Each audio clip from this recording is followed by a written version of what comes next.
Good morning, everyone. Welcome to the regularly scheduled meeting of the Board of Public Works for today, Monday, November 28th, 2016.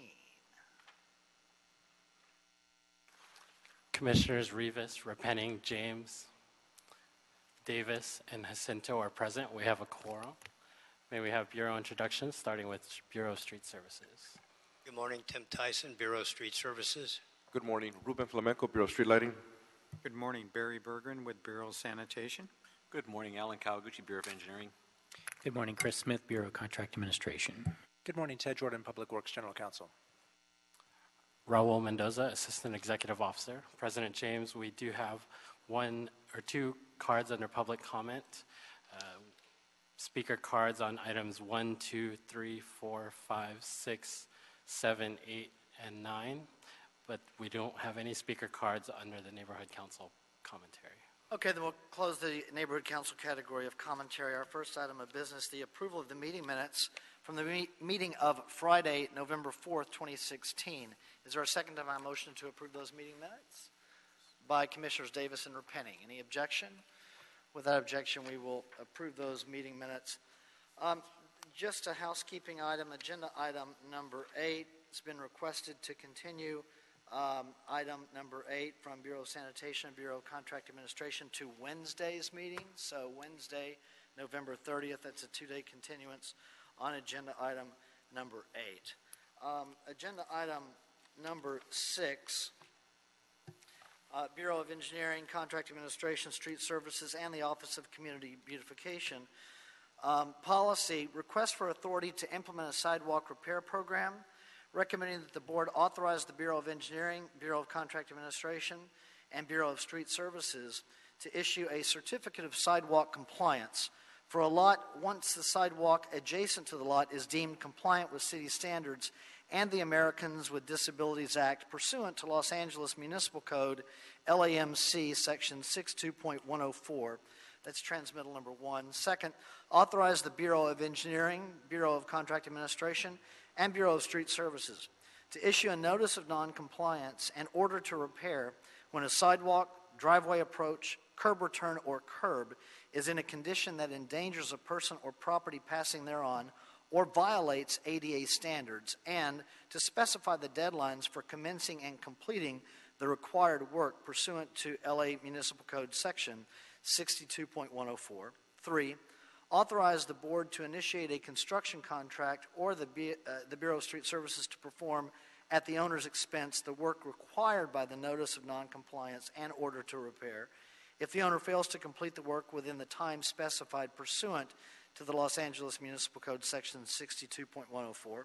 Fourth, authorize the Bureau of Engineering, Bureau of Contract Administration, and Bureau of Street Services to determine the responsibility for damage to a sidewalk, driveway approach, curb return, or curb section pursuant to Los Angeles Municipal Code section 62.104. Fifth, authorize the city engineer or his designee to receive appeals regarding a notice of noncompliance and order to repair and make a final determination on behalf of the Board of Public Works pursuant to Los Angeles Municipal Code section 62.104. 6, adopt the rules and regulations for the sidewalk rebate program that were transmittal number 2. 7, authorize the city engineer to implement the sidewalk rebate program pursuant to Los Angeles Municipal Code section 62.104. And 8, authorize the city engineer to modify the rules and regulations as necessary to maintain compliance with all laws, both current and future. The reference for council file number is 14-0163-S10. We have a couple of speaker cards on agenda item number 6. Dr. Tom Williams on agenda item number 6. Good morning, sir. Good morning. Dr. Tom Williams, LA 32 Neighborhood Council Environmental and Green Committee. But we would for this particular one, we're quite concerned regarding some of us in our area don't have sidewalks at all. So when do the people that don't have sidewalks get sidewalks? I don't know. My houses have been there since 1922 and not a sidewalk. So we don't have any real stake in the game right now, except that the neighborhood council Environmental and Green Committee would offer that any time you have a new sidewalk in the LA 32 area, that we hold a block party to celebrate having a decent sidewalk, because there are many of our stakeholders who do not have decent sidewalks. There's been several complaints. So we would offer, say, through the Office of Community Beautification, that we actually celebrate some of these things that are being done, because they are important. So we would highly recommend that you form a web page for neighborhood council sidewalk repairs, that there's roughly 90 neighborhood councils. Get an inventory of who, where, when those sidewalks are going to be available, and we'll hold a block party, at least in LA 32 Neighborhood Council. Thank you. Thank you, Dr. Williams. And Mr. Spindler put in a card for puppet on number 6. So, Mr. Spindler, on your puppet card. Go ahead. Yes, I'd like to tell you that this is the beginning and end of what bullshit is for this city. All of the sidewalks were not maintained for decades. We paid the taxes. Our parents paid the taxes. Our grandparents paid the taxes to maintain sidewalks and tree trimming. And for 40 years, you stole the money and you put it into your mouth like I'm doing now, and you go gobble, gobble, gobble, gobble, gobble, gobble, gobble. You gobbled all of the money for 40 years. Now you put it in the general fund. The money is stolen. So now you implement this fraudulent, illegal program to force the homeowners to pay for the broken sidewalks for deferred maintenance. This is nothing but deferred maintenance. Everybody paid the tax on it. Everybody paid for all of this. There should be no charge to any property owner for any of these repairs, because the money has already been paid. And if you add the interest on that money you stole, it's in the billions and billions and billions of dollars.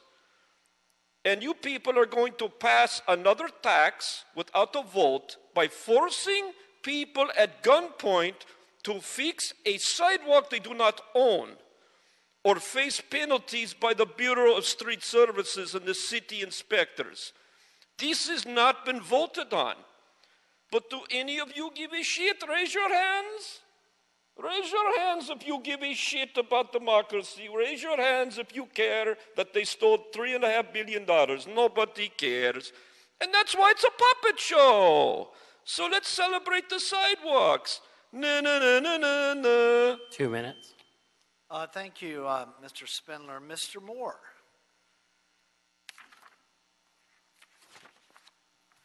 And Mr. Allen. Good morning. Gary Lee Moore, City Engineer. I'm joined by Ted Allen, Deputy City Engineer. And we're pleased to be here in front of you this morning to talk about the rules and regulations for our sidewalk program. Let me just get the board report here. It's an exciting day, and I want to thank a couple people as I go into the presentation here. Definitely want to thank Amber Elton, our civil engineer from our sidewalk program, who did the hard work working with Carl Nelson, along with Scott and Kim and Steve, and finally Deputy City Engineer Alfred Mata, who's back at the office. They worked really hard. And today it's really about a joint team. The Bureau of Street Services, the Bureau of Contract Administration, along with our Office of Finance and your board office. A special big thanks to Commissioner Jacinto, who comes to our regular meetings and a very active participant. Thank you, Commissioner, for being so there with us. And of course, our city attorney and the city attorney's office has been so important. And today's what we have in front of you is rules and regulations for an ordinance that's going to be going to the City Council this coming Wednesday. It's scheduled for item number 11 on the council agenda, along with council items 20 and 25. So there's actually 3 items scheduled. So what we're presenting today is in accordance with what's being presented with council. If there's a change or a significant change that happens at council, we'll of course come back to your board and let you know that. But what we've prepared is all based on what's in front of the council schedule for this week. And Mr. Moore, just so we're clear regarding the board report, so the recommendations would be subject to council and then mayor approval as well? Yes. Right, because any ordinance would need to be signed off on by the mayor, correct? That is correct. Okay, go ahead. So, and in fact, in the beginning of our board report, we did say that subject to council, and I would like to amend and say, and the mayor approval of the proposed ordinance. So I wanted, if I could do that verbal change here today. Thank you for reading the recommendations. What Ted and I would like to do is go through each one of them very briefly, and then, of course, turn it over to you for questions. And if I'm forgetting anybody, Ted, make sure that I thank anybody, because it really has, oh yes, the mayor, yes, and the mayor's office. You know, Ted Bardicke and also Jennifer McDowell have been great participants, given us a lot of guidance. And of course, the council, we've been working very closely with Council District 2 and Council District 15 in preparing, even though they're your rules and regulations. Everybody's been a wonderful team in getting here today. Number one, that authorizes engineering, Con Ed, and street services is to actually issue a certificate of sidewalk compliance. What we'll be doing is, after a sidewalk is repaired, we'll issue you a certificate of compliance. Or if the sidewalk is ADA compliant, then we can issue you this sidewalk compliance certificate. And what this does is it begins the warranty period.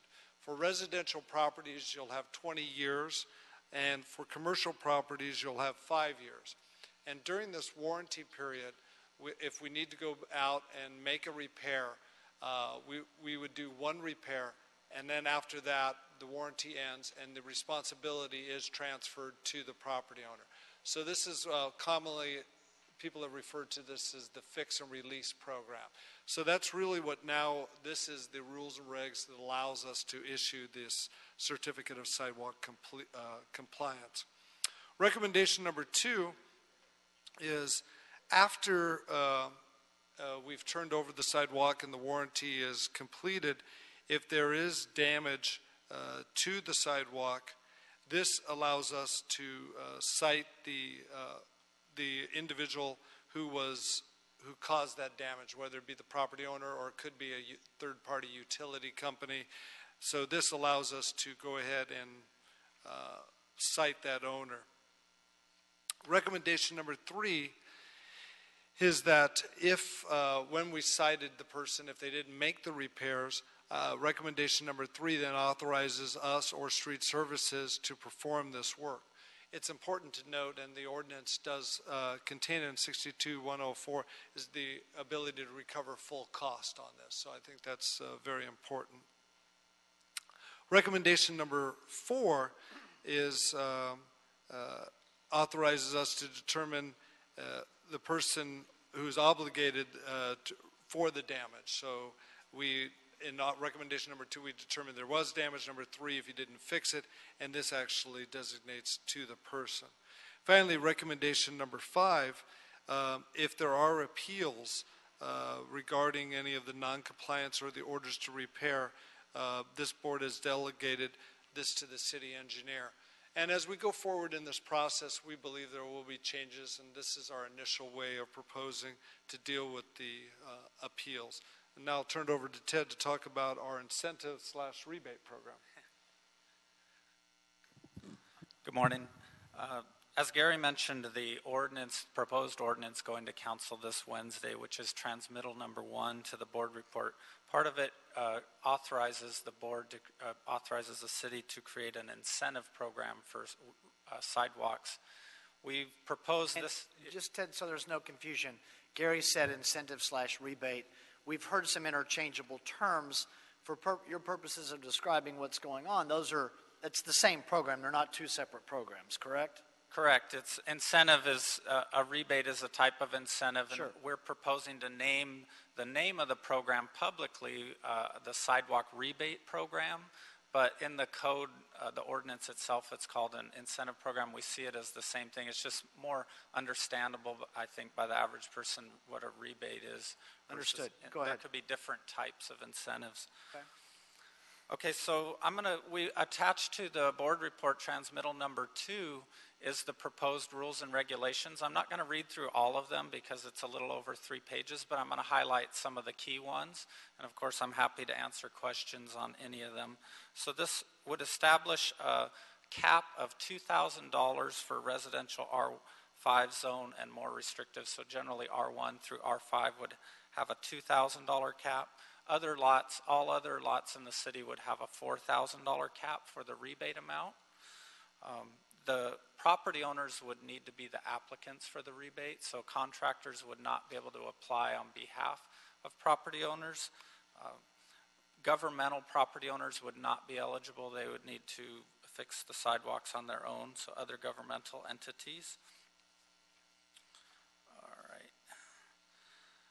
Persons acting on behalf of property owners would be allowed to apply, provided they're legally allowed to represent them. So, for example, a corporation, trust, an authorized representative for them, or in the cases of a homeowners association, a representative for the HOA could apply for the collective homeowners association.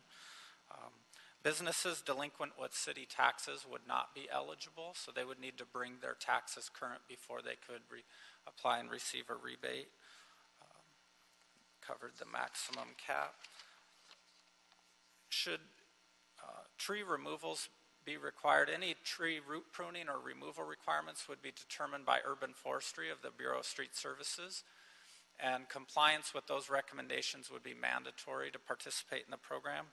In the case that a tree needs, one or more trees need to be removed, the property owner would only be responsible for the first tree, so the board has a 2-to-1 or sometimes more than 2-to-1 replacement policy depending on the type of tree. The property owner would be responsible for the first tree, and the city would be responsible for replacing or for any additional trees, planting and maintaining. Oops, I skipped a page. Okay. The city will determine the rebate offer, so we will send a representative out, and they will assess all the work that needs to be done that makes the sidewalk ADA compliant. They will figure out the scope of work. They'll use a schedule of prices, which will be posted on our website at sidewalks.lacity.org. And so we'll have instructions there as well so the property owners can see how those are calculated and they can double check it. But the city will be responsible for determining the scope of the work that needs to be completed and the rebate offer. And the property owner would need to complete all of the work in order to receive the rebate. So if say 100 linear feet of sidewalk are required to make it ADA compliant, they couldn't get a rebate and only do 50. To participate in the program, they have to make the entire site ADA compliant as terms of the program. Again, this is a voluntary program. They're applying, they're receiving this incentive to fix their sidewalk and not wait for the city to come out and fix their sidewalk. So it is voluntary, but should they choose to apply, they would need to make the site fully ADA compliant so that we could issue that sidewalk, a certificate of sidewalk compliance.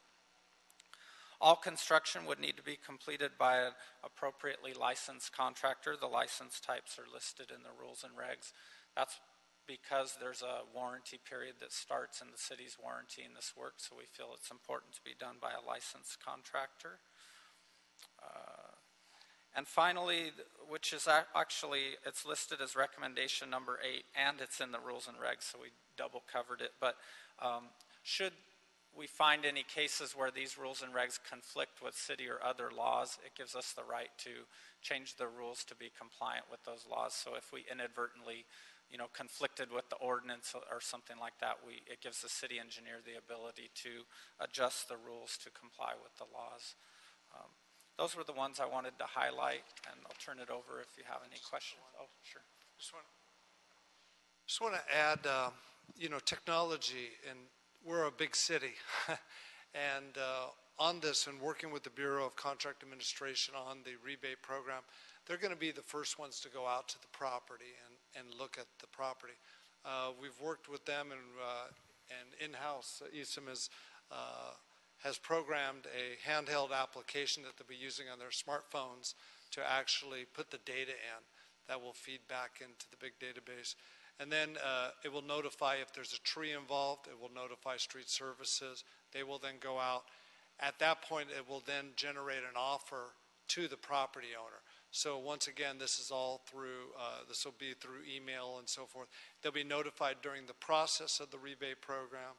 So for instance, once they've been made an offer, they have 60 days to actually accept the offer and obtain a permit.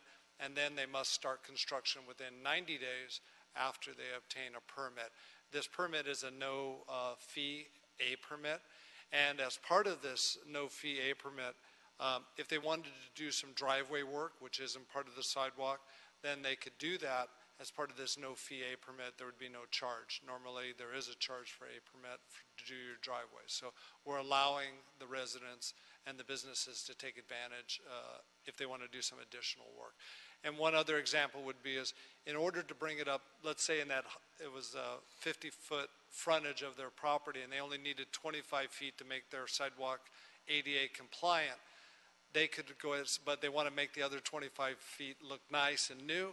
That is also no charge if they want to, as part of that permit, replace that. It's not part of the rebate program, but there would be no permit charge. So we're trying to be business and residential friendly, and the whole goal obviously is to make our sidewalks accessible, as Ted said. And it's so important here that it is a voluntary program, and if they don't participate, the city will eventually get to their sidewalks.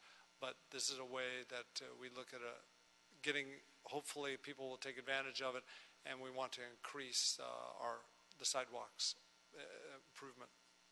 Thank you, gentlemen. One of the things, Gary, you finished with what I was going to start with before I take questions from my colleagues, and that was just kind of a quick and simple summary in a couple of sentences, just so there's no confusion. And then I'll get to the second part to compliment the Bureau on handling a very complicated program. When, I saw a blog post that was posted somewhere about just fix the sidewalks already. I'm like, I wish I could say it's that simple. But the kind of the short summary is the city is implementing a sidewalk repair program that has been well covered and well written about for the last 18 months or so as a result of the Willits ADA settlement. And that budget money is in the budget now. The city crews are working currently. So we are fixing the damaged sidewalks in the city. So we will eventually get to, it's a 30-year program, we will eventually get to the damaged sidewalks throughout the city of Los Angeles pursuant to a priority that was laid out as a result of the agreed-upon Willits settlement that the city council's already approved. But the rebate/incentive program is for someone that maybe doesn't want to wait. So thus the voluntary nature of the program as you've described. They can step in, they can have the work done by a licensed contractor, they can get this portion of the rebate that's available to them, that's administered by the department through the oversight of the board with the various bureaus as you described. And that's a little bit where you get into more of the nitty-gritty of your presentation. Is that a fair enough summary of? It's excellent summary.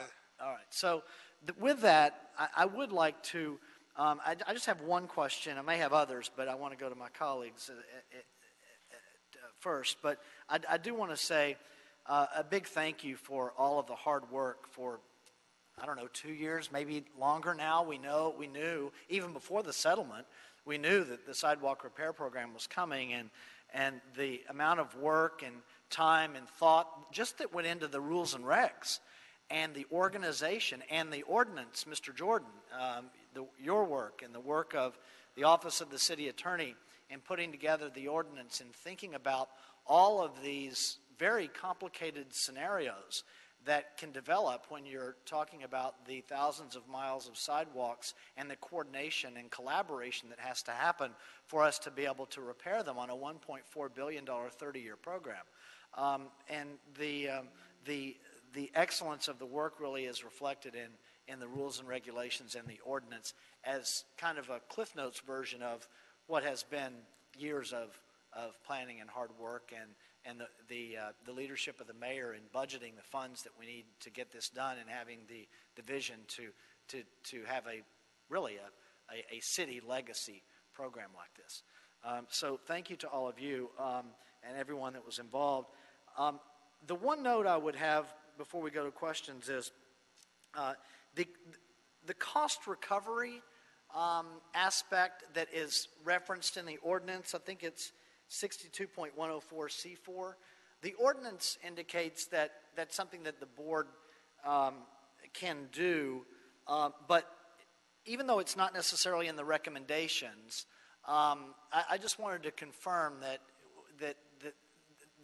the board has a cost recovery mechanism that's set forth in the ordinance. Since the city attorney's right here, I'll let him answer directly. My answer is yes, and Mr. Jordan?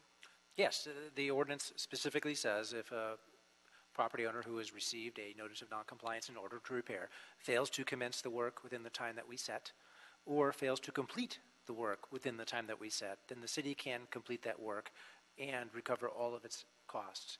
The ordinance actually adds an additional 40% to that to cover the administrative costs that we expect to incur if we have to take that step in doing the work. And then the cost can be put onto the property as a lien on the property.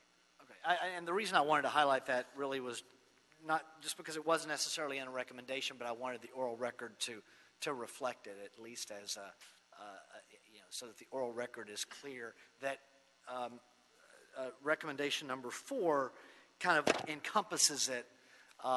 So I just wanted to add a little bit of specificity to it. Thank you. All right, thank you. Let's see, Commissioner Rivas? Oh, thank you. I had a few questions about the sidewalk rebate program specifically.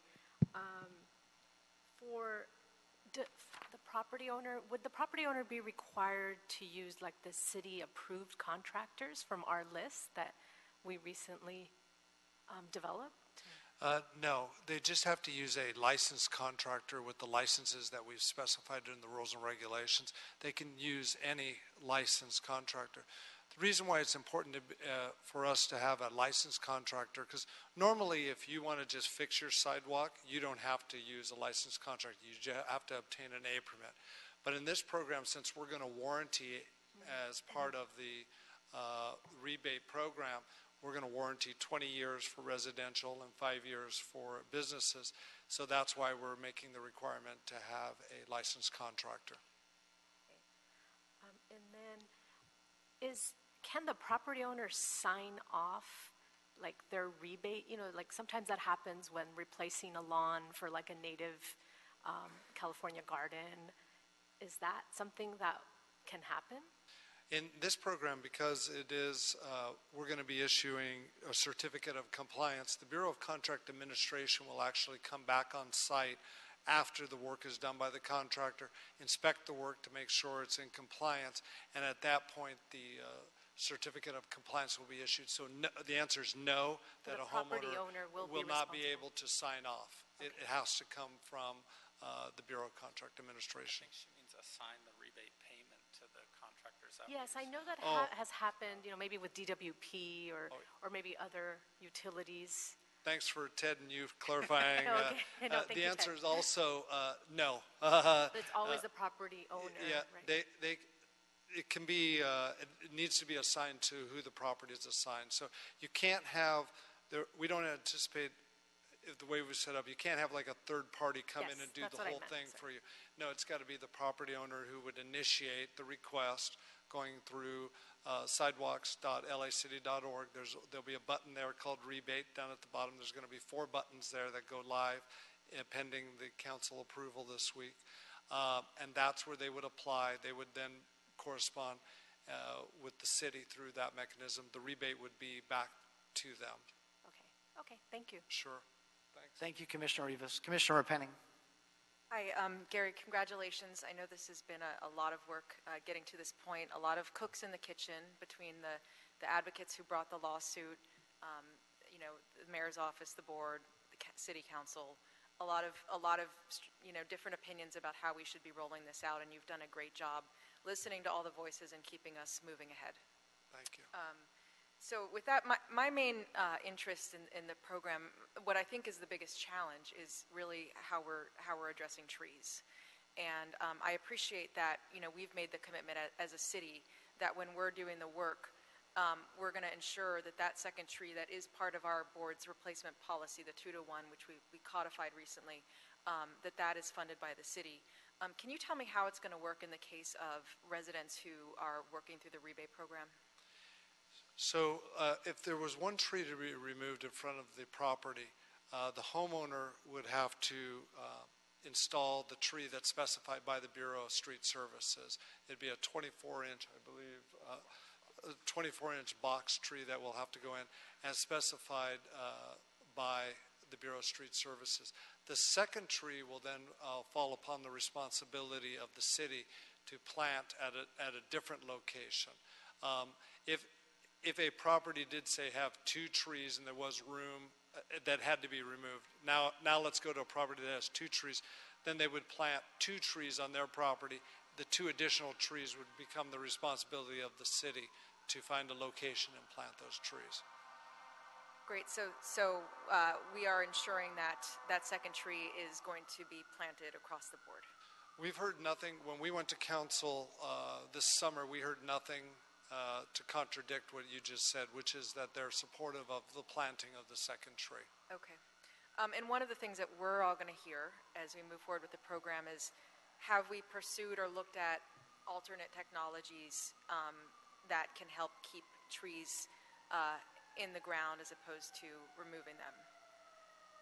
Yeah, we have on the sidewalk itself, alternative materials for the sidewalk itself. We'll have a report coming out very soon that we want to do a pilot program to do alternative materials, and so because we want to get as many alternative materials approved as possible.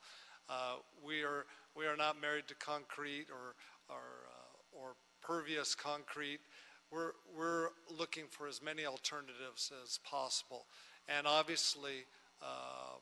With concrete, it's long-lasting. So part of what we'll be doing with the pilot program is getting these alternatives installed, letting people see, walk on it, use it, and see how it works so that we can get as many alternative materials approved as possible. I think, is that your question? Yeah, I mean, I think there's 2 points. One is which, like stormwater-friendly materials, which I want to talk about in a second. But this is more about any type of rubberized sidewalk that actually is really about designing the sidewalk differently.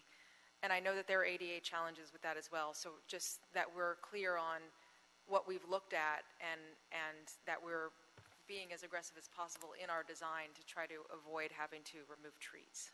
Specifically to your question, one thing that has, once again, Ron Lorenzen of Bureau of Street Services and Nazario, but the entire street services, we work very closely on enlarging tree wells, the standard being 4 foot by 6 foot. And that's something that we've, when you look at the old photos, you can see 2 foot by 2 feet, it's very small. Now we're going to 4 foot by 6 foot. So giving the room for those roots to grow and not damage the sidewalk. So we're doing that now in the repairs and the new installation. Yeah, we also allow. One of the other things in our frequently asked questions, it'll be on the website, that'll go live as soon as hopefully council approves on Wednesday. We'll go live immediately after.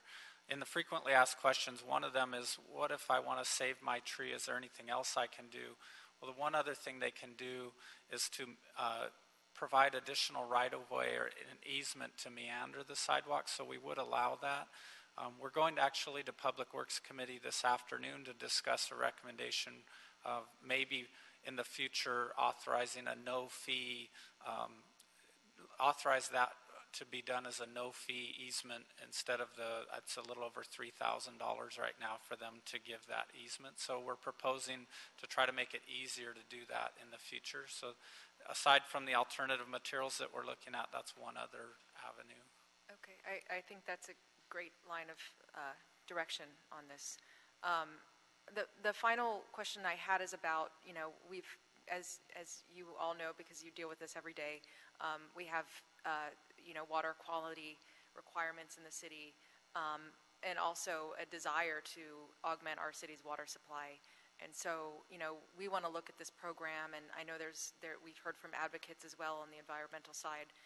How do we use the opportunity for the next 30 years of sidewalk construction to really implement green infrastructure where it makes sense, and alternative materials that keep runoff out of the storm drain and the watershed? I think it's 100% exciting to look at all the potential partnerships we can have, because I think Commissioner Repenning, exactly what you said, is anytime we can infiltrate and build up and keep the water and not let it flow and then go into the storm drain, we're in great shape. So I think there's just tremendous opportunities for people to be looking at where we can share funding opportunities, where we can do more here, and still be able to deliver the commitment of delivering, in today's dollars, $31 million in the sidewalk program. So I think that's very exciting. I think we need to look very creatively at this and opportunities. And I think,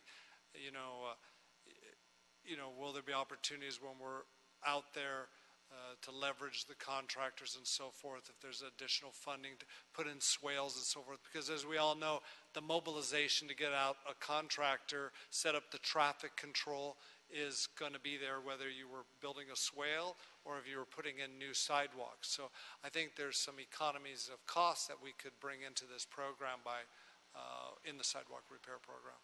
One of the great things about this program is that, unlike a lot of the services that we provide, which are impacted to some degree from year to year based on our city's budget, this is a guaranteed program, and so that we can do a lot of planning, and we can plan to evolve and change things as we see what's working well. So I look forward to seeing how this evolves, and this is a very exciting start. Thank you. Yeah, thanks. I think I just want to emphasize, I think that's what's all of this is. It's so nobody's done this large of a program anywhere we can find, and I think it's the ability to continue to adapt and to make changes and to make it better is what we're definitely all committed to do. Thank you, Commissioner Repenning. Thank you, Mr. Moore. Commissioner Davis.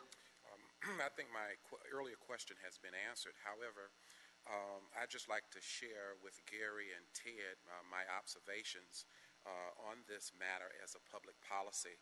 I think it's a very comprehensive effort that you have provided a framework with accountability that certainly encourages property owners to participate in helping to execute some of our sidewalk repair.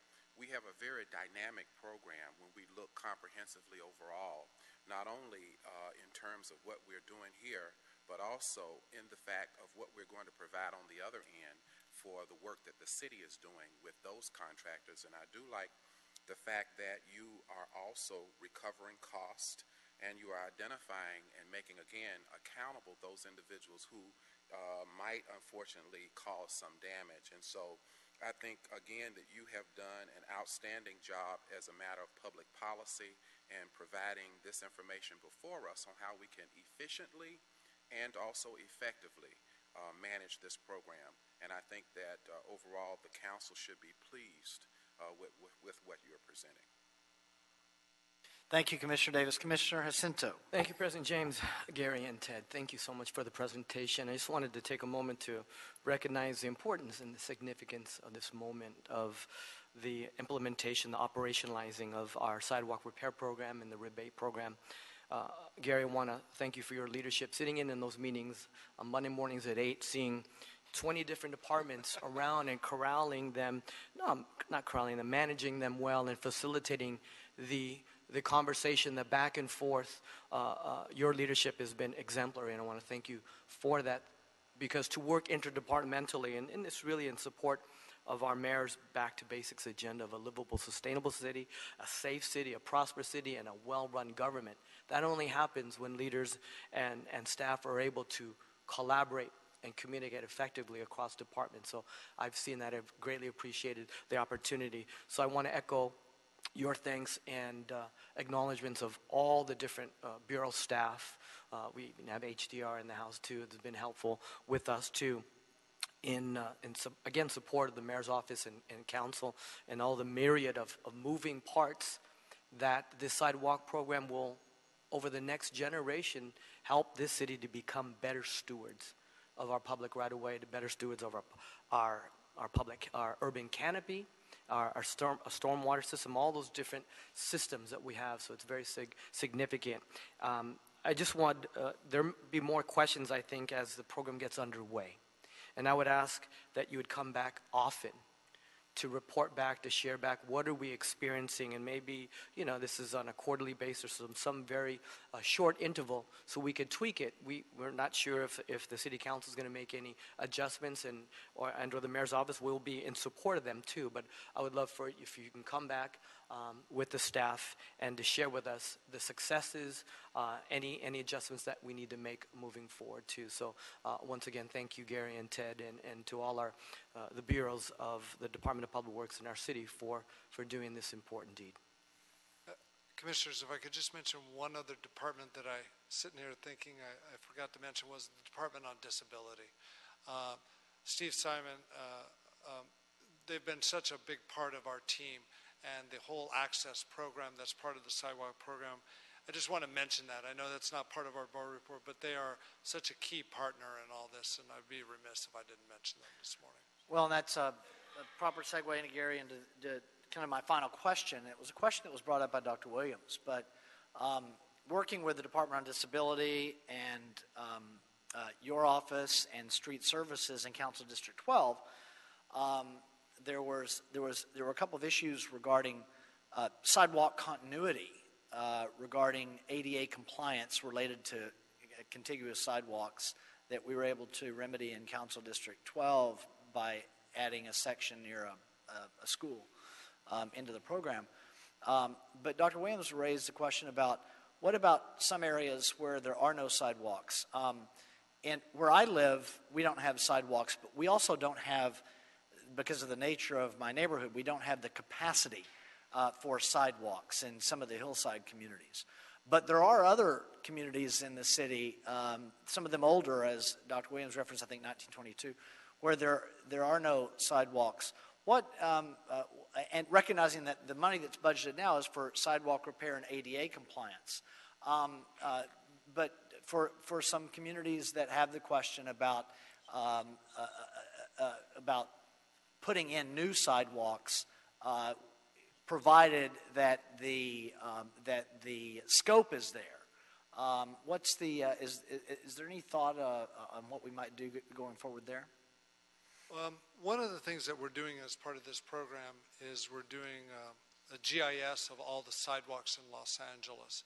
So I think that will help a lot and drive policy, as you described, is where are sidewalks needed and where there might be gaps and so forth. And as you said, this is the sidewalk repair program. So I think with the knowledge that we're going to learn by mapping all the sidewalks, it'll really be able to graphically show everybody. And we'll have that type of information will be available when we complete it, and it'll be up online. So we'll be able to really show the policymakers and everybody about where these situations exist and what they might, and if asked, we'll be glad to provide recommendations for this. Okay, great, thank you. Anything further? Is there a motion on agenda item number 6 by Commissioner Cento, seconded by myself, Commissioner Repenning? Any objection? And Commissioner Davis, by the way, any objection? Without objection, we'll adopt agenda item number 6. Any issue sending number 6 forthwith? We'll send it forthwith. Thank you. Good luck at Public Works Committee this afternoon and Council on Wednesday. We appreciate it. Thank you so much for your support. Thank you. I guess we're submitting it as amended on the oral record. Agenda item number 1. Above ground facility variance, 4305 West 5th Street. This is in Council District 4. First of all, approve the request for a variance from the height limitation requirements of the above-ground facility ordinance pursuant to Los Angeles Municipal Code Section 62.08 VB and authorize Mobility LLC to install a 45-foot, 11-inch high wood monopole in the public right-of-way adjacent to 4305 West 5th Street. Mr. Spindler, you have a card in on number 1 for your puppet. Mr. Spindler on number 1.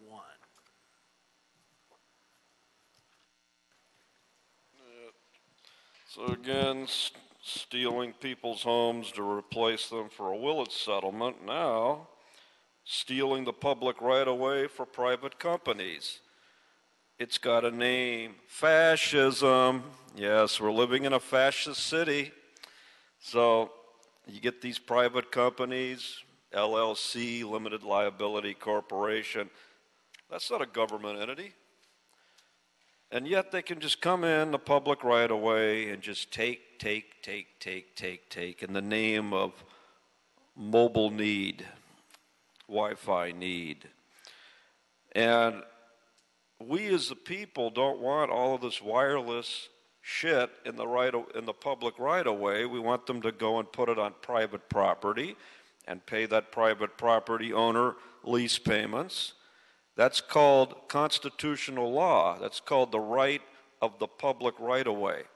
The public right-of-way doesn't want these variances for these disgusting pieces of shit in the right-of-way because the right-of-way is to be used for movement of cars and people and bicycles, not to be given free to some Mobilite LLC based somewhere in Berlin or selling junk bonds on the stock market based overseas in Ireland and paying 1% of corporate tax. This is, you guys call yourselves Democrats. You call yourselves liberals.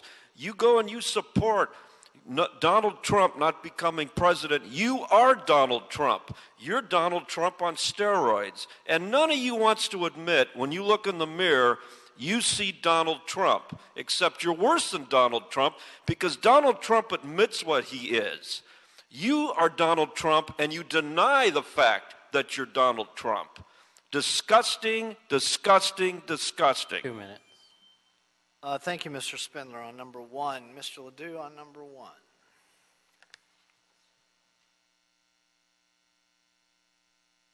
Good morning. My name is Jeff Ledoux. I work with Bureau of Engineering Central District. As I said here, this is a mobility monopole with antenna.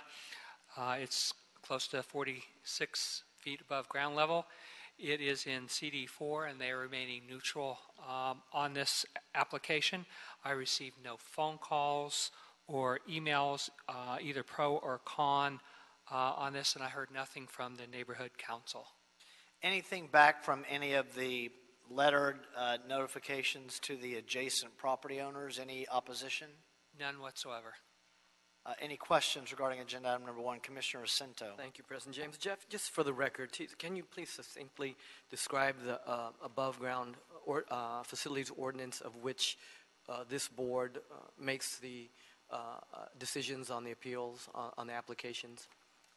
Really quick. The above-ground ordinance, or Municipal Code Section 62.08, is open to telecom and utility companies that are franchised by the state of California. A few may have city franchises that allows them to place their facilities within the public right-of-way.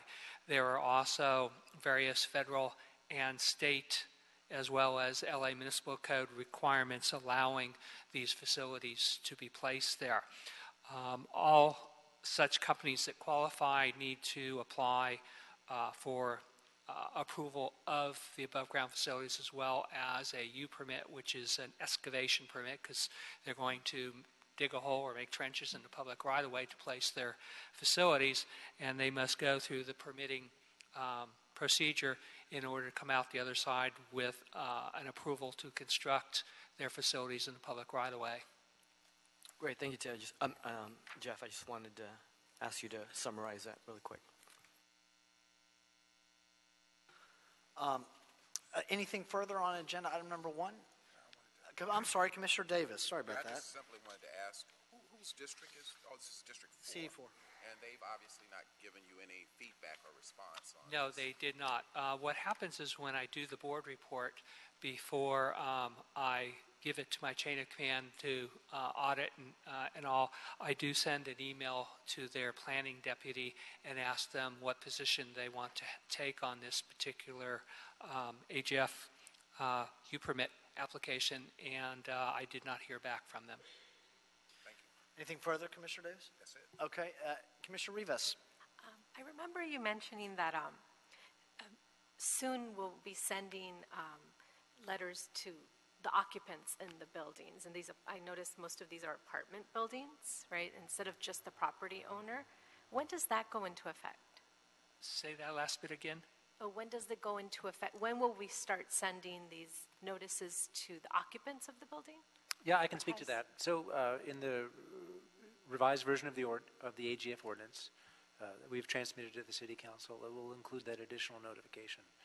So, but we don't know when that will. No, when Council adopts that new change to this code section, that's when the new notification requirement will be done. But in the meantime, there is still a fair amount of notification made, because not only is the property owner notified, but also the neighborhood council. Right. If there is a neighborhood council, that's notified. If it's a condominium complex and there's an HOA that's in the system, they will also get notified along with the council office itself. So HOAs, neighborhood council, and council office, in addition to the property owner. That's what we currently do. Okay, but we're planning to change that. The revised ordinance will add to that list, and will add the actual occupants. Okay. Okay. Thank you. Has it been agendized at council yet? No, it has not. I expect it will be agendized fairly soon. I guess that's a better question. Is Yeah. You know, in between the time that we've submitted the ordinance, there's been a number of legislative and cases going through. I think the state of the law that we operate within, because there's a number of different areas where we can be preempted, I think it is somewhat stabilized now. So I will expect it will be agendized. Okay. Thank you. Anything else? Thank you. Is there a motion on agenda item number 1 by Commissioner Jacinto? Seconded by Commissioner Davis. Any objection? Without objection, we'll adopt agenda item number 1. Any issue sending number 1 forthwith? We will send number 1 forthwith. Thank you, sir. I neglected to mention, as Commissioner Penning pointed out, agenda item 7 is related to agenda item 8. So when I continued 8, I should have continued 7 as well. So agenda item 7, along with 8, will be continued to Wednesday, November 30th, 2016. Let's go to agenda item number 3. Council District 11 requested tree removal at 12152 West Bundy Place, recommending that the board first certify that the board has reviewed and considered the information in the mitigated negative declaration for the project at 12152 West Bundy Place and find the information contained therein appropriately addresses the requested tree removals. Second, find that the project will not have a significant environmental effect under the above described mitigated negative declaration, as the imposition of the mitigation measures described in the MND and incorporated herein as project conditions. There is no substantial evidence the proposed project will have a significant effect on the environment pursuant to the city's environmental guidelines and is in compliance with the California Environmental Quality Act. 3, find the project's conflict with any local policies or ordinances protecting biological resources, such as tree preservation policies or ordinances, is less than significant with the incorporation of the mitigation measures 4-70 and 80 as contained in the MND. Number 4, adopt the MND. And number 5, specify that the Bureau of Street Services Urban Forestry Division, located at 1149 South Broadway, is custodian of the documents and other material that constitute the record of proceedings upon which the board's decision is based. And finally, approve the request for a fee tree removal permit for 10 coast live oak trees and 17 Southern California black walnuts due to construction of a 2-story single-family residence. Tree replacements are required. And Mr. Williams, Dr. Williams, you have a card on number 3. Although it's, sorry, Dr. Tom Williams, representing LA 32 Neighborhood Council, Environmental and Green. We're quite concerned when you lose 10 Coast Live Oaks and even 17 Black Walnuts. We're quite concerned about that, and at least the agenda item should have indicated approximately how many replacement trees are going to go in.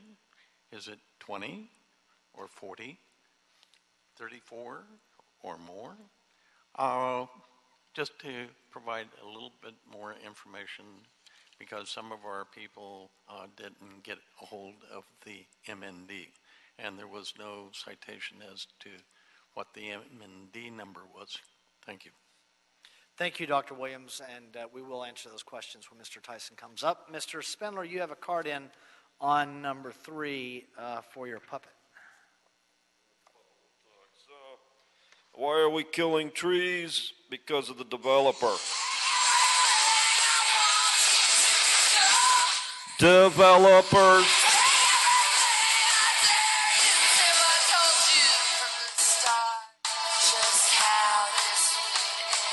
It's going to end in hell. That's where all this is going to end.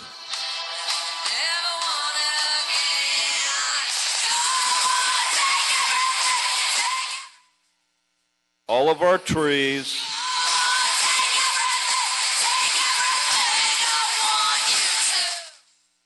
Yeah, see, that's what it is. We're building a 2-story house in CD11, so some fat, rich, disgusting, white prick family that wants to take and vote for Hillary and call themselves a liberal, but they're really a fascist, has to get rid of not 1 tree, not 9 trees, not 4, 27 trees.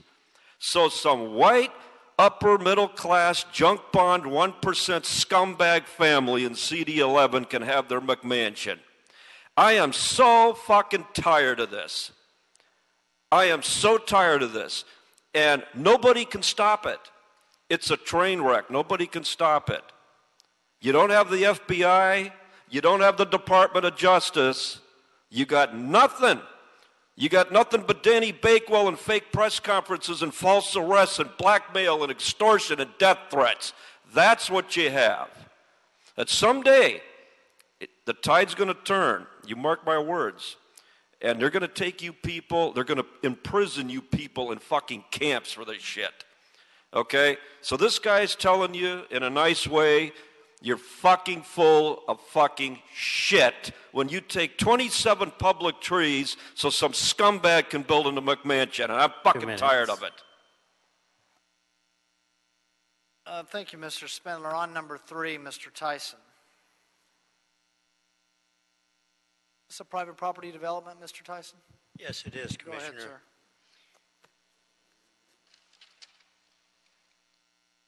First, I want to amend in the condition, the applicant shall plant 90 trees. That is incorrect, and it should be 108. It's 108? Correct. Okay, and the reason therefore? The reason for the 108 trees? Those are the replants. Right, but I will get to. But if we've got protected trees, it's a 4-to-1. Yes. Compared to non-protected trees, which are a 2-to-1, correct? Correct. Okay, go ahead. And I'll explain all that as I go through the report, but I wanted to amend the part of the report that was written incorrectly, when in fact the number of trees listed is 108. It was just misrepresented before that, stating 90. Okay, go ahead. And I'll read that in.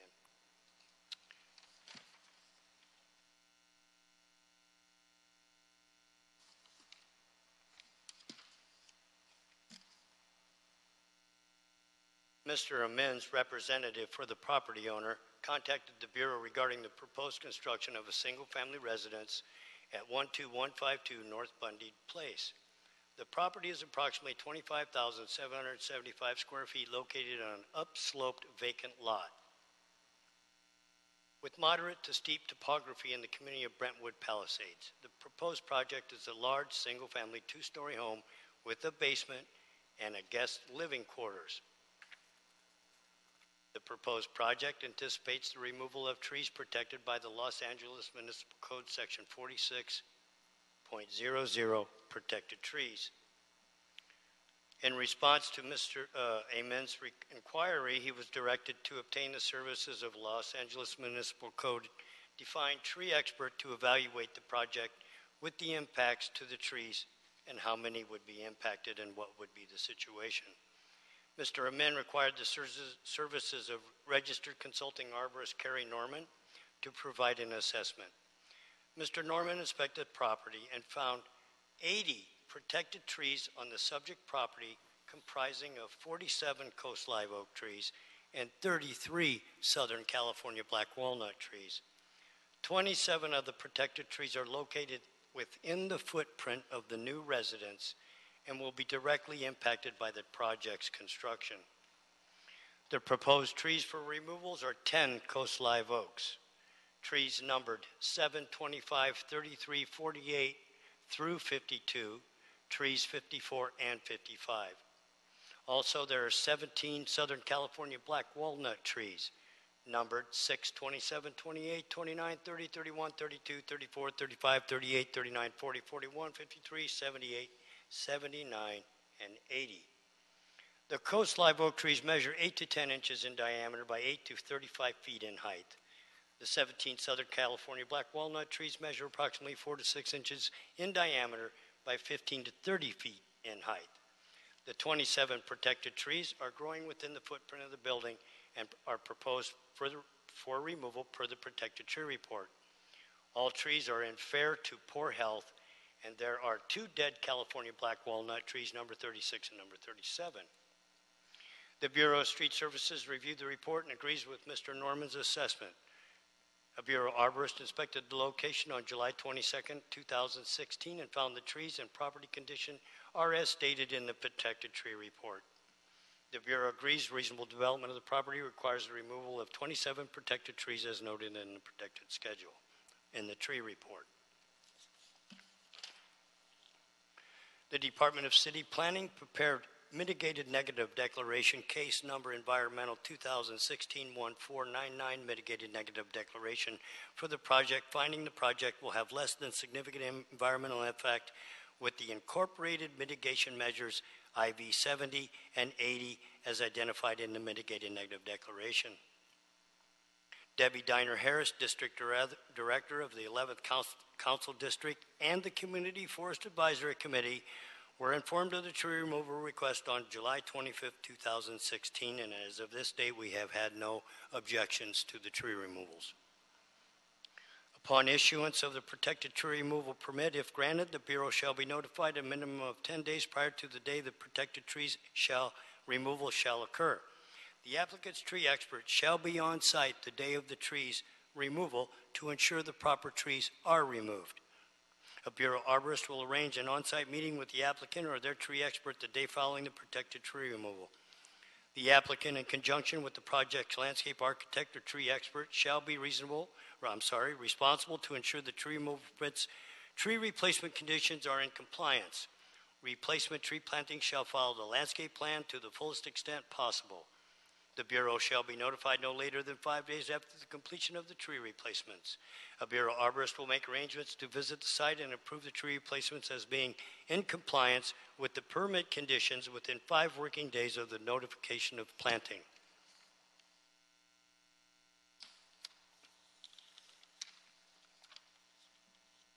The condition: the applicant shall plant 108 trees on site in combination of 68 5-gallon container-sized Southern California black walnut trees and 40 24-inch box-sized coast live oak trees on site to replace the removed trees. The survival of all subject coast live oak trees shall be guaranteed for a period of 3 years by bond. The coast live oak and Southern California black walnut trees shall be provided irrigation for a minimum of 3 years after planting. Upon issuance of the protected tree removal permit, the Bureau shall be notified a minimum of 10 days prior to the day. I'm sorry, I didn't see that. Okay. And we are to be bonding these trees. All the trees will be bonded. Their survival is there. It says that. And then I'll go to the mitigated negative declaration real quick for the doctor's questions.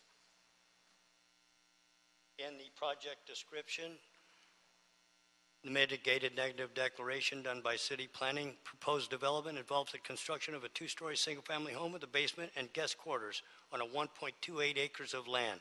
The project site is an approximately upsloped vacant land parcel of land. The subject site is designated low residential on Brentwood Pacific Palisades Community Plan land use map and zoned RS1. There are 102 existing trees, out of which there are 80 protected and 22 other significant trees that would be considered 8 inches in diameter or greater.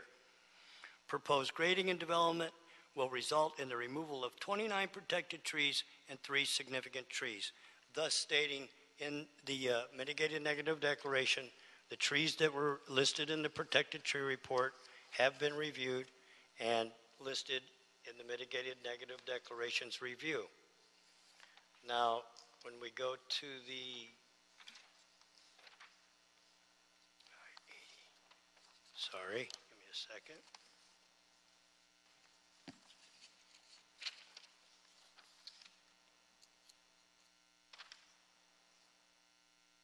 Tree removal, locally protected species. Now, I want everyone to understand that this is the city planning's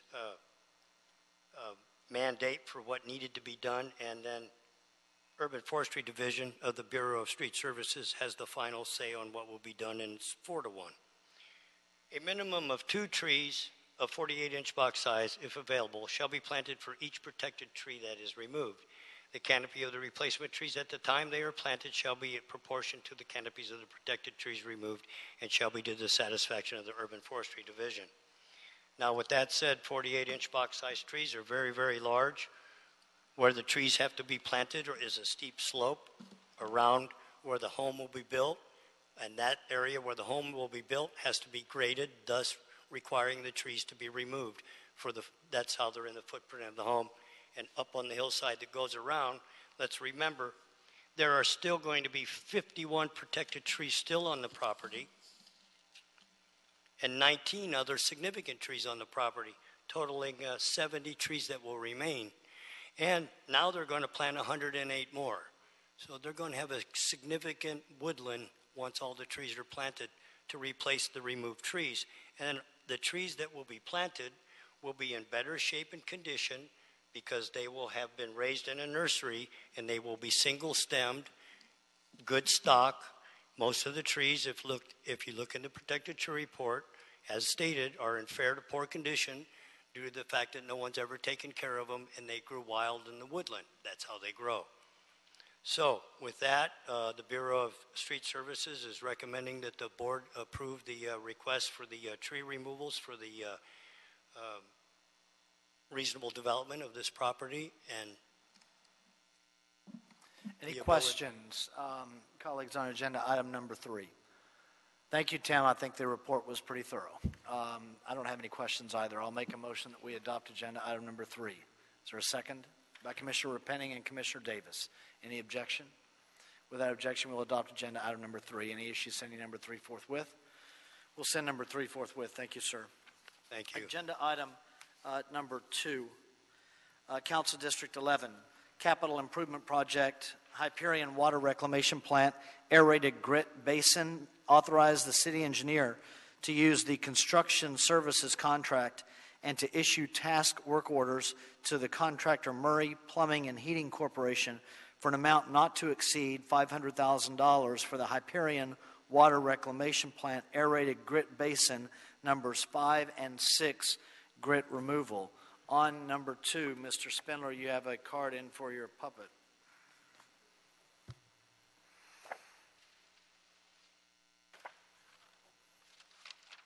Just for the record, on the last item, the puppet disagrees. So, let's see here. Again, the Hyperion Water this is just, this is what we keep doing. We just keep dumping more money into this one. Every week, every couple of weeks, but why are they getting all this extra money? Well, going on in the Los Angeles City Council chamber for months, if not years. We cannot regress. We cannot go backwards. So I think the community needs to stand up and just say, this ain't okay. This is not about Herb Wesson. It is about America. It is about who we are as a people, and this type of hate speech ain't okay. The city of Los Angeles is blessed to have the Los Angeles Sentinel. They are always on the forefront, but in my case in particular, they've taken the lead. They've done it in an unbelievably professional way. I take my hats off to Danny Bakewell, Sr. and Jr. and the entire team of the Los Angeles Sentinel. And Yeah, see, the one problem, of course, is that they photoshopped a picture that didn't exist at the meeting, and they call it journalism. Wah, wah, wah. And that's why Commissioner Davis, who is standing in the second row, doesn't want to look up when I talk about what he did. And now, this is why you can steal $500,000. I mean, you can just come in here, guys, with these contracts. They'll give you whatever you want. They don't know why you need it. And you know what? They really don't give a goddamn. 2 minutes. Thank you, Mr. Spindler. On number 2, agenda item number 2, Ms. So.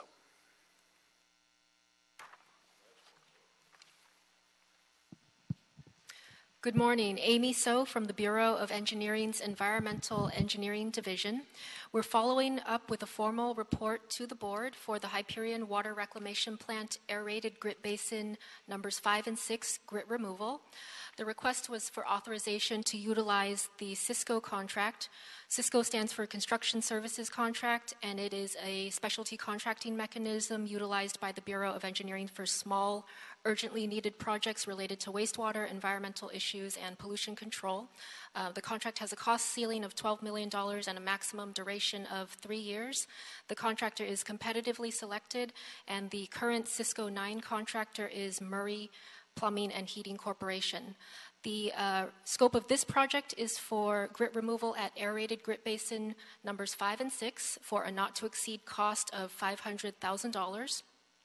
The aerated grit basins are located downstream of the Headworks bar screen facility, and as air is pumped into the aerated grit basins, this creates a circular flow pattern in the wastewater, which allows the flow to deflect off of the surfaces of the grit basins. This flow pattern allows the organic matter to stay suspended as the grit settles out to the bottom, where it is collected in grit hoppers, and then this grit slurry is pumped to the grit dewatering facility, and then it is dewatered and trucked off-site to a designated landfill. The grit handling improvement project is currently under construction at Hyperion, and this project is to upgrade the grit handling process equipment, including new grit pumps as well as piping. The plan was for Hyperion staff to remove the grit as each of the grit basins was taken out of service for construction. However, in the photo that you'll see, the first photo, the scope of the grit removal far surpassed the plant's capability. Each grit basin is about 160 feet long by 30 feet wide, and the grit varied in height from 2 feet in some areas to as high as 12 feet in other areas. The grit handling improvement project is about 85% complete now. The contractor needs to install and connect piping within basin numbers 5 and 6 to the new grit pumps. On October 18th, 2016, our division engineer, Michael Cerullo, contacted Commissioner Jacinto and requested authorization to utilize the Cisco contract. And the Cisco contractor was then contacted and they accepted the work. We want to thank Commissioner Jacinto for his expeditious authorization. The second photo shows a 90% progress photograph of the work, and the work was completed on November 18th. The total amount for the work was approximately $260,000, and we're happy to report that the Cisco contractor was able to utilize a subcontractor called OC Vacuum. They happen to be certified as both a woman-owned business enterprise as well as a small business enterprise. Thank you, Ms. So any questions on agenda item number 2? Commissioner Jacinto. Thank you, President James. Amy, thank you for the report. Is this an ongoing, the scope of work that Murray is doing, is it ongoing one time, or is it just something that's going to ongoing, or something that's one time only?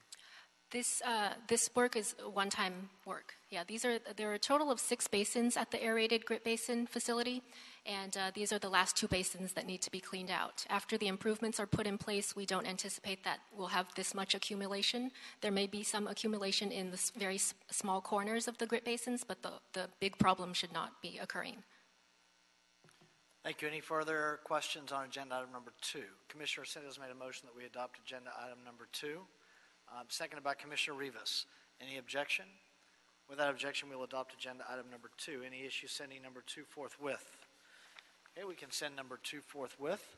Thank you, Ms. So. Thank you. Agenda item number 4 in Council District 6. Bureau of Contract Administration and Engineering requested acceptance of a contract for the Donald C. Tillman Water Reclamation Plant Electrical Vault Rehabilitation Project, recommending that the board accept the contract. Secondly, do not assess Green Building Corporation with a penalty in the amount of $19,458 for the unauthorized substitution of one bid-listed OBE subcontractor for the reasons discussed in the report. And number 3, instruct the Director, Office of Accounting, to release the remaining funds of $19,458 to the contractor, Green Building Corporation. Mr. Spender, you have a card in on number 4 for the puppet. So, go ahead. I support this item. Good job. Thank you for not stealing $19,450. But I would only request that you refund it with 10% interest and attorney's fees at $400,000. Otherwise, we support the item. Thank you. Representative from BCA, Ms. McGlinchey, do I have? There she is.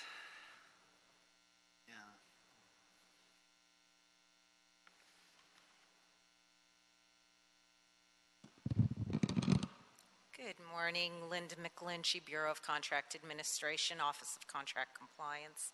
As stated, we are recommending that the potential penalty of $19,458 not be assessed Green Building. What happened was they had bid listed Jensen Enterprises Incorporated, doing business as Jensen Precast, to supply materials for this project totaling $194,580. We verified that Jensen invoiced them $178,107 worth of materials. We notified Green Building of a potential penalty due to the underutilization of their bid listed sub. They responded that there was a misunderstanding in the amount that they bid listed them for. The sub bid that Jensen had provided to them was in fact for $178,107, but had stated that if they were not putting the materials in, that there would be a sales tax added to it. And that was in error. They did not charge the sales tax. The subcontractor also subsequently responded and stated that it was a clerical error on their part in having the notation that the sales tax would be added, that the sales tax was in fact included in their sub bid of $178,107. The prime Green Building did not come to us to request an approved reduction as per the contract requirements. However, given the situation, these extenuating circumstances, we are recommending that the penalty not be assessed. Questions of Ms. McGlinchey on agenda item number 4? I don't have any questions either, Ms. McGlinchey. Thank you for the report. I'll make a motion that we adopt agenda item number 4, seconded by Commissioner Davis. Any objection? Without objection, we will adopt agenda item number 4. Thank you, ma'am. Agenda item number 9. Requested contract amendment number 5 with Rarig Pacific Company. Recommending, this is from the Bureau of Sanitation and the Bureau of Contract Administration, recommending that the board approve and forward the report with transmittals to the mayor and city council with the request that the Board of Public Works be authorized to execute Amendment Number 5 with the Rarig Pacific Company for the supply of automated containers and ancillary services to add 2 additional years to the contract term, plus an option to renew on a month-to-month basis for a maximum of 12 months, and modify the scope of services, and authorize myself or 2 members of the board to execute the contract amendment upon the mayor's and council's approval. On number 9, Mr. Spindler, you have a card in for your puppet on number 9. And Mr. President, Mr. Spindler has used 8 minutes and 28 seconds, so he has 1 minute and 32 seconds. Go ahead, sir. Go ahead, you read it. Bullshit. Why? Well, because we don't know how much money is in it, and it's just more bullshit. So, recommended action? I recommend we approve the item because I'm a puppet. Second? Any objection? Okay, motion carries. Next item. Thank you, Mr. Spindler. On number 9, Bernadette Halverson.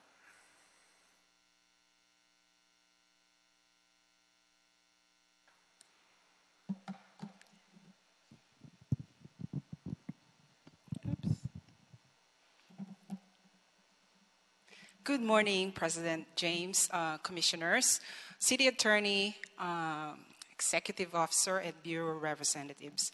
My name is Bernadette Halverson from the Bureau of Sanitation Solid Resources Program. On behalf of Sanitation, I'm here to request the board to approve the execution of Amendment Number 5 to Rarig Pacific Company's contract. This contract is for the supply of automated containers as well as ancillary services. Contract term is for 5 years, plus 2 5-year renewal options. Since the execution of this contract in 2002, it has been amended 4 times due to contractually mandated price increases, and it has also been renewed 2 times due to contract extension. My request here is for the board to extend the contract for 2 more years, plus a renewal option of up to 12 months on a month-to-month basis. In June 2015, we issued an RFP in anticipation of the expiration of the existing contract. We advertised the RFP on LA Vaban and received 2 proposals. After a comprehensive review of the proposals, we determined that it is in the best interest of the city to repost the RFP. In February of 2016, Sanitation notified the contractor of its intent to extend the existing contract. Given the complexity of the RFP process, we anticipate that this process will extend beyond its expiration date. Because of this reason, we are requesting the board to approve the contract extension to add 2 more years plus 1 year renewal option. This will give us time to reissue the RFP, evaluate proposals, negotiate, and award a new contract. We anticipate going back to the board to request the reissuance of the RFP in January next year. The proposed amendment will increase the cost ceiling of the contract to $241 million. That will include the projected expenditures for the extended term of 3 years. Funding of this contract is through special funds within Sanitation's Solid Resources Program, and it does not impact general fund. For this fiscal year 2016-17, funding in the amount of $13 million has been identified in the Solid Resources Revenue Fund. As for opportunities for MBE and WBE, I'm happy to report that Sanitation, we have been working with the contractor to identify additional MBE, WBE subcontracting opportunities for contract amendment number 5. So as you know, this contract is for the supply of the containers that we use for curbside collection. And this container actually is made up of 4 major parts: the body, the lid, the wheels, and the axle.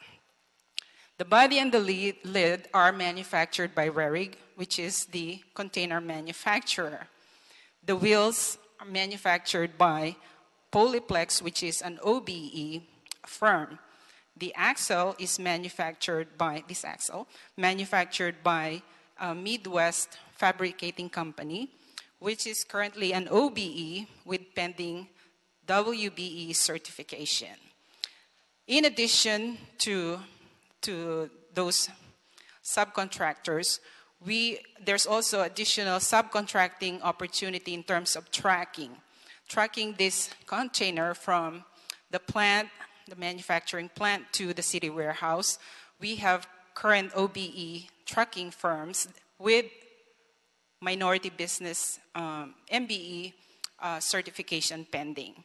So in addition also, we have identified the stickers that you apply on top of the lid is also an opportunity for MBE. And currently, our contractors been exploring and trying to get the OBE firm to get certified.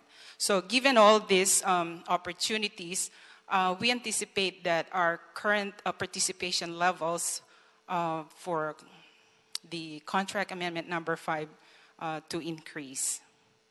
And with that, in summary, I'm here to request the board to approve the contract extension of the RERIC contract. Thank you, Ms. Halverson. Commissioner Repenning. And just to clarify, we actually went out to bid on this in the middle of last year.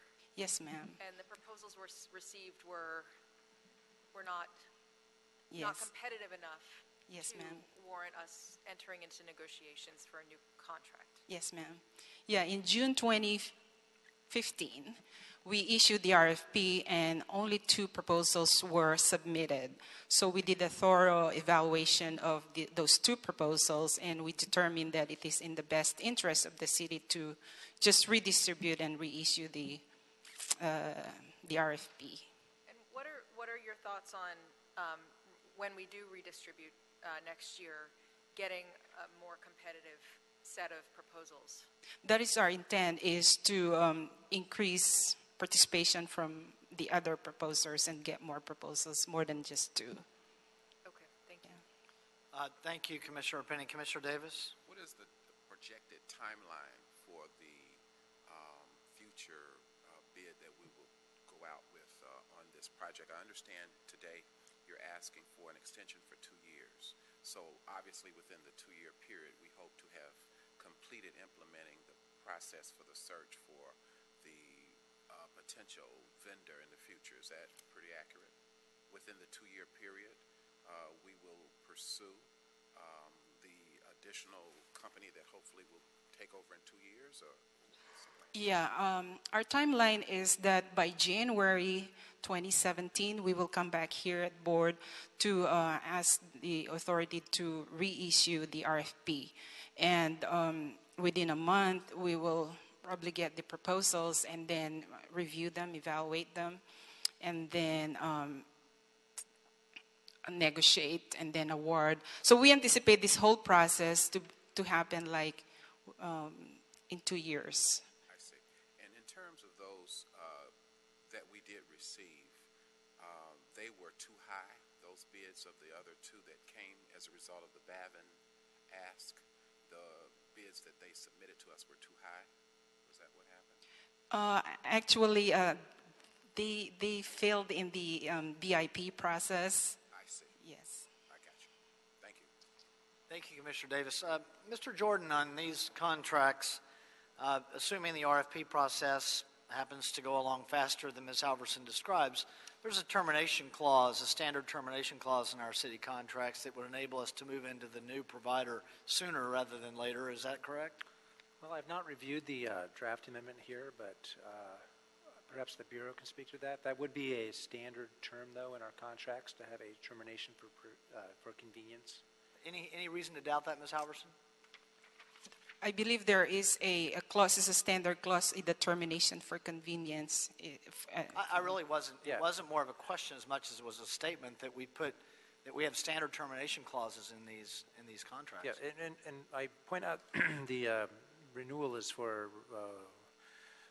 includes that month-to-month. It goes to a month-to-month. So at that point, 12 months. Yeah, so that's obviously that's the definition of month-to-month. Yeah, would inherently include an ability to terminate the contract to allow a new one to take over. All right. Anything further? Is there a motion on agenda item number 9 by Commissioner Repenning, seconded by Commissioner Davis? Any objection?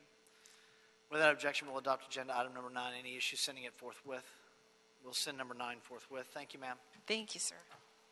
Agenda item number 10, specifications submitted for board adoption and authorization to advertise for the invitation of bids. There are a few projects here. The first one's in Council District 15, Terminal Way Pumping Plant Rehabilitation Project. The estimate is $2,515,055. The bid receipt date's Wednesday, January 4th, 2017. In Council District 4 and 5, the Bel Air Beverly Crest Unit 1 Series to Multiple High Voltage Conversion Street Lighting Project for fiscal year 16-17. The estimate's $2,969,000. The bid receipt date's Wednesday, January 11th, 2017. And in Council District 4, the Bel Air Beverly Crest Unit 2 Series Multiple High Voltage Conversion Street Lighting Project for fiscal year 2016-17. Estimate $2,685,000. Also bid receipt date Wednesday, January 11th, 2017. Mr. Spindler, you have a card in with a drawing of some sort of stick figure that looks like Jack from Jack in the Box. He has 1 minute and 1 second. On number 10. There we go. Here come the pigs.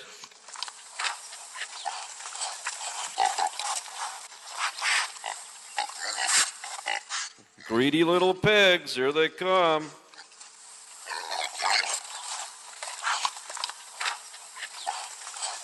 Come get the free money. Come on, piggies. Oh, can't you hear them feeding on all that free tax money?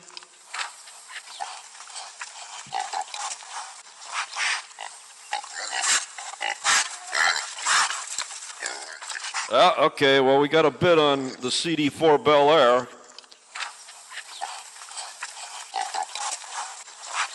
What's that? Oh, they said that the Bel Air Beverly Crest Unit 1 should be $4 million, not 2.96. Come rape the city.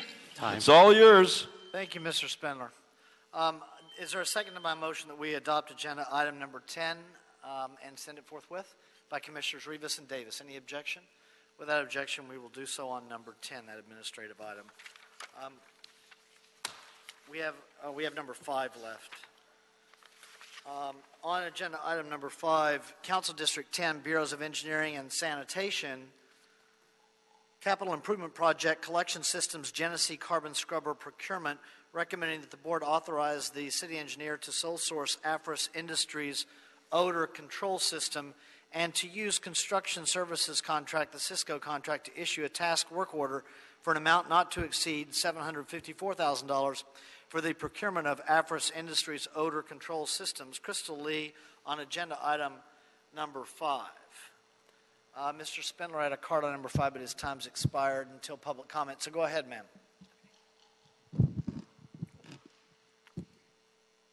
Good morning. I'm Crystal Lee, the project manager at Bureau of Engineering, Environmental Engineering Division. We're requesting the board to authorize the city engineer to sole source Afris Industries odor control systems and to use the Cisco to issue task work orders to the contractor for the amount not to exceed $754,000 for the procurement of Afris Industries odor control systems.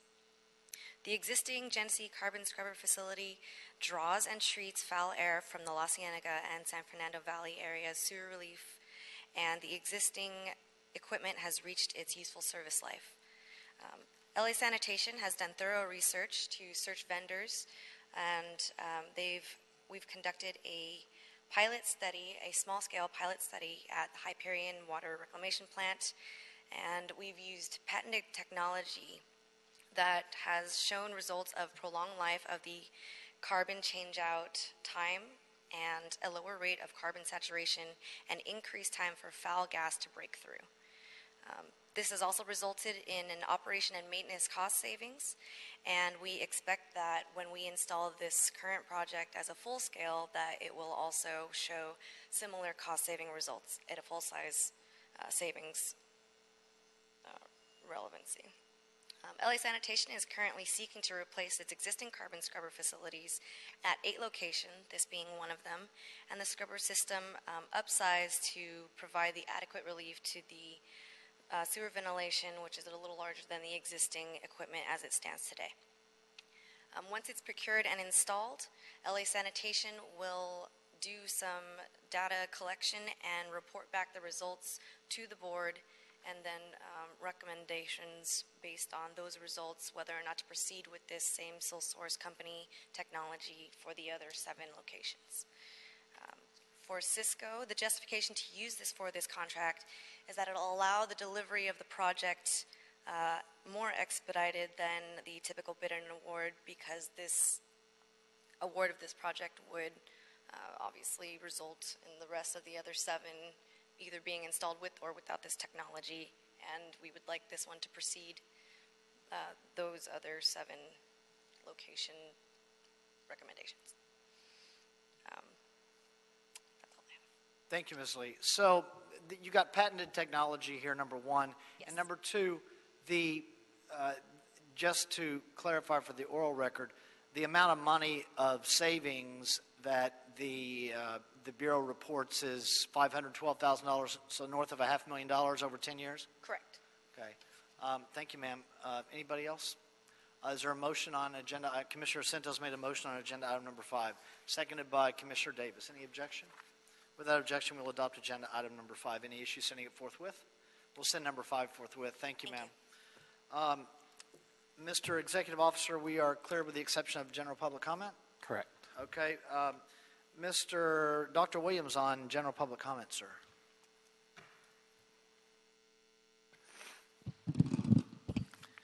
Good morning. Dr. Tom Williams, LA 32 Neighborhood Council, Environmental and Green, but we're also doing a tree giveaway this weekend on Saturday. I'm sorry, you Also, say Saturday, sir? What? Saturday? Saturday. Yes, thank you. At the El Sereno Recreation Center. We're also going to be giving away some Rexon Park mulch and composting. And one of the things that we want to do is send out a flyer as to where you can get free mulch 24/7. Even today, there was some left at 9 a.m., so maybe the rain inhibited people on Mission Road. It's a win-win-win. We get good use of it. However, it's so poorly known that only the landscapers, who will take a few tons at a time, know about it. So we're going to be trying to advertise it more on Saturday. There is also an issue that I have with the board. Who's in charge and who pays for the petroleum administrator? We've been trying to get a hold of the person for about a week. We're kind of concerned about who's in charge of him. What does he do? How can we get in contact? We phoned, left messages, emails, things like that. So since he's supposedly assigned to the Board of Public Works, we were quite concerned that he's not represented and that we can't get a hold of him. So we're looking at that because there's a meeting on the 30th for our Sierra Club Oil, Gas, and Geological Committee meeting. So where's he at? Thank you. Thank you. Dr. Williams, would you pass that down? On the back of my card is the name of my assistant. If you'll email her at that email address or call her at that telephone number, she can schedule a meeting with the Petroleum Administrator, Uduak-Intuk, with you, okay, and coordinate something. He is housed in the Board of Public Works, and he is here. Thank you, sir. Mr. Spindler, you have a card in for the puppet on general public comment.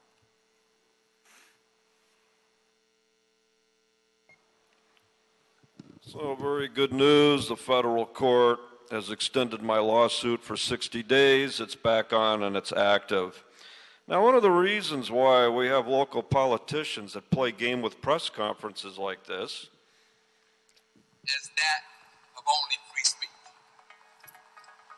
He has there's your Mr. Davis there. completely overstepped the bounds of free speech. We have some pictures which you can see. This is Mr. Spindler in his truest form. Now, you see, what these people do is they can't be sued for presenting themselves and appearing at a press conference. If Davis gets sued, if Price gets sued, if anybody there gets sued, it's called anti-SLAPP. So they will get immunity from any lawsuit or liability for standing there and defaming me because it's a press conference and a quote-unquote significant public event. So that's why they do that, because they know, they were told, all those people, he'll never be able to sue you because it's anti-SLAPP if he does, right? Well, we have a case called Alice Hill versus City of Los Angeles that's going to go to the appeals court to challenge that if the press conference was other than a public dissertation, if it was more than that, then the persons participating can be held liable. And a great attorney in Irvine is handling that case. They got Alice Hill's case dismissed. What happened is that she was promised protection. Her husband didn't get protection. He was shot and killed 2 days before being a witness in the Yazelle Ford case. So we're working on it right now. I wouldn't rely on that immunity doctrine, though. More to come. Time. Thank you, Mr. Spindler. The desk is clear. We are adjourned. Thank you, everyone.